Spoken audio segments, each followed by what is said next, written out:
Bonjour à tous, donc c'est le ballon français. Je vais vous présenter ici donc le document de la croustillante une partie du document de la journée 8. Donc qu'est-ce que la croustillante? C'est un document qui permet de sélectionner en fonction de 5 dimensions quels sont les matchs les plus intéressants à regarder donc en Ligue 1.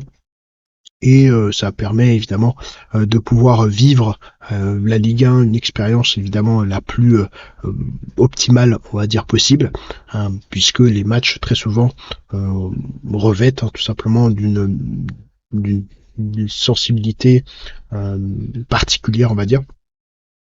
Et donc la croustillante, sur cette base-là, on propose donc d'autres documents, notamment un peu plus spécifiques sur les clubs, global aussi sur la Ligue 1 d'un point de vue statistique. Et la croustillante est subdivisée en plusieurs parties.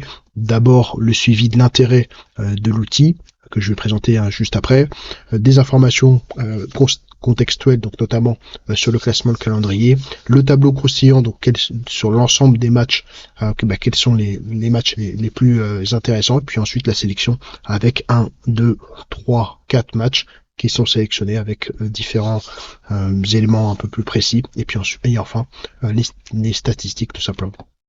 Donc par rapport à l'intérêt donc de la croustillante, il y a eu 2 matchs qui ont été sélectionnés sur la journée d'avant, notamment OGC Nice PSG qui a donné un match nul et Rennes AS Monaco qui a donné un écart de but très faible. Donc dans ces 2 cas, donc l'intérêt de la croustillante a été validé, donc ça c'est évidemment parfait. Du point de vue du partenariat, donc avec AC Prono, donc il y a eu le match nul qui a été évidemment un peu plus compliqué à gérer pour cette partie-là, notamment en termes de pronostics. En revanche, il y a d'autres pronostics qui ont été validés. Donc il y a plutôt d'ailleurs des belles performances de la part de notre partenaire.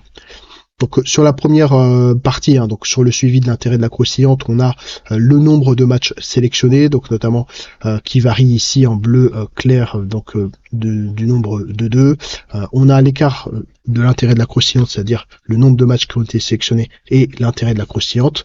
Donc il doit être de 0, donc sur la journée 7, on a un intérêt qui a été entièrement validé de la croustillante, et puis ensuite sur le suivi des pronos du partenaire AC Prono, on a le résultat des pronostics par rapport au nombre de pronostics qui avait baissé. On a aussi une baisse en termes de résultats, mais très globalement en fait on a une très belle performance de la part de notre partenaire. Donc sur le classement, donc on voit se positionner tout simplement donc AS Monaco devant le PSG de 2 points avec 0 défaite, que ce soit pour AS Monaco et le PSG. Donc on voit un léger, alors il est encore une fois léger le décrochage, mais il confirme en tout cas cette difficulté cette année que va avoir le PSG de pouvoir se maintenir à son plus haut niveau avec tous les objectifs qu'ils ont évidemment sur la table. L'OM donc décroche un tout petit peu avec en étant positionné au même niveau que Reims avec une défaite, un nul. Donc on garde évidemment un petit peu sous le coude pour l'OM, puisqu'évidemment ils n'ont que la Ligue 1 je dirais à jouer, donc ça va dans le temps évidemment de se maintenir à ce niveau-là, peut-être permet évidemment d'avoir une pression peut-être un peu moindre, même si c'est pas forcément une stratégie de leur part, mais en tout cas on a évidemment toutes les cartes en main de la part de l'OM pour réussir. Reims se positionne très bien, pourrait peut-être être la surprise de l'année. Bon, on est encore évidemment trop tôt pour le dire. Le LOSC se positionne tranquillement dans ses objectifs, donc ça c'est plutôt une bonne chose, avec 2 victoires et un nul, donc on récupère un petit peu par rapport aux situations précédentes. On va voir ce que va donner évidemment la Ligue des Champions, pour notamment s'ils auront cette capacité évidemment à se maintenir. Le RC Lens ne perd pas, donc là c'est vraiment une très très belle performance avec aucune défaite, quasiment presque que des nuls, avec 5 nuls, 2 victoires. Donc évidemment bravo à Steele pour ce travail. Strasbourg est un petit peu plus entre guillemets irrégulier avec 4 nuls, 2 victoires, mais voilà, perd une seule fois. Ça reste une équipe qui est très surprenante, donc évidemment il se positionne très bien, peut-être un petit peu au-dessus des objectifs peut-être qui étaient fixés, mais là on a affaire à un sérieux client. Pareil pour l'OL qui est en train de se repositionner dans, alors peut-être pas dans les objectifs, mais en tout cas dans le range qui peut les intéresser, avec évidemment beaucoup d'écuries qui vont essayer de chercher évidemment les points et des places importantes. On voit avec le GC Nice qui normalement devrait être positionné autour de la 5e place, qui n'arrive pas en fait à avancer, même si voilà, on a obtenu 2 nuls, un gros nul contre le Paris Saint-Germain, et c'est peut-être cette capacité évidemment à battre le Paris Saint-Germain. Donc on a voilà toutes les possibilités en tout cas pour pouvoir bien se positionner dans la course par la suite. Alors que ce soit l'OL ou GC Nice et puis bien d'autres, Brest, on a des compétitions aussi européennes à jouer, donc ça va évidemment jouer sur les organismes, mais il faut considérer tous ces éléments pour bien avancer et bien travailler en termes d'analyse. Pour le FC Nantes, là, on se repositionne tranquillement à la 10e place. Voilà, le FC Nantes a ses capacités tout de même à pouvoir proposer des choses d'un point de vue collectif, même s'il y a quand même 2 défaites, 2 nuls et puis une victoire. Mais très globalement, le FC Nantes va pouvoir évidemment faire des choses, contrairement au FC Brest qui a des difficultés à progressivement avancer et être évidemment régulier avec 3 victoires et 4 défaites. Donc évidemment c'est un ratio qui est difficile d'un point de vue comptable. Rennes, voilà, reste entre guillemets, je vais dire fidèle à lui-même, même si ça reste une grosse écurie, mais c'est très difficile cette année, on le répète, du point de vue du vestiaire. Donc la SSE, donc Saint-Étienne, donc se positionne plutôt bien. Alors c'est probablement aussi à cause des contre-performances, que ce soit évidemment Montpellier, Toulouse, Havre, OSG Auxerre, et puis Angers qui réussit à avoir un match nul, et donc avec une victoire on monte avec un écart de points qui est très faible, on monte assez rapidement à la 13e place, donc là ça va courir un petit peu pour pouvoir à chaque fois bien se positionner. Donc voilà, c'est évidemment pas très très significatif, mais en tout cas voilà, il y a peut-être une proposition de la part de Saint-Étienne.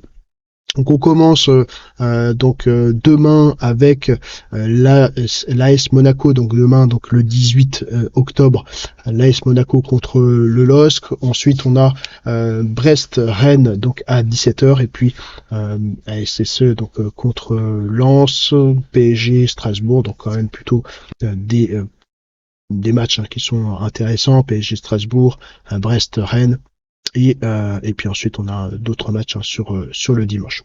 Donc on va pas passer sur cette partie-là, on va directement aller sur la sélection. Donc le gros morceau, c'est évidemment AS Monaco LOSC, donc ils vont se rencontrer donc pour probablement la première fois évidemment cette saison, avec une courbe, on va dire, d'intensité qui est extrêmement forte, et plusieurs éléments qui vont voilà, être important sur ces équipes, et notamment alors quand on regarde par rapport à la moyenne, il y a une dynamique qui est évidemment bien au-dessus des autres clubs, et c'est probablement cette partie-là qui va être intéressante à regarder sur les 2 clubs, avec une courbe d'intensité de 2. Ensuite on a évidemment une courbe d'intensité, donc on va dire un coefficient d'intensité de 3, avec un match qui en cache un autre, avec FC Nantes et OGC Nice, donc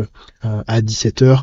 Donc c'est un match qui en tout cas avait l'air, en tout cas sur le papier, pas forcément voilà, surprenant, et en fait en réalité c'est en tout cas avec un rapprochement entre les 2 équipes. Donc là on est sur des enjeux qui sont évidemment beaucoup plus importants, et donc une courbe d'intensité extrêmement importante par rapport aux 2 clubs. avec une dimension, donc je dirais émotionnelle qui est là aussi ici la plus présente, notamment donc pour le GC Nice et le FC Nantes qui se passera notamment donc à la Beaujoire. Donc évidemment ça va être un match à suivre. Ensuite donc sur la partie donc notamment de la croustillante et la sélection donc d'une statistique intéressante, on va se pencher notamment sur l'attractivité des matchs de la Ligue 1, notamment avec une baisse de l'intérêt de ces matchs-là, enfin en tout cas sur la journée 8, et ça se traduit notamment par une augmentation de l'écart entre la note maximum et la note minimum, puisqu'il y a une augmentation de la note maximum et une baisse de la note minimum à 4, environ 4,17, si mes souvenirs sont bons, sur 20. Donc ça va créer en quelque sorte un écart entre le maximum et le minimum. Donc voilà, on a sélectionné évidemment les matchs les plus intéressants, mais voilà, c'est évidemment pas forcément un graphique qui est intéressant pour la Ligue 1, en tout cas sur cette journée-là. Merci à vous d'avoir regardé cette vidéo, et puis on se retrouve bientôt donc pour les pronostics.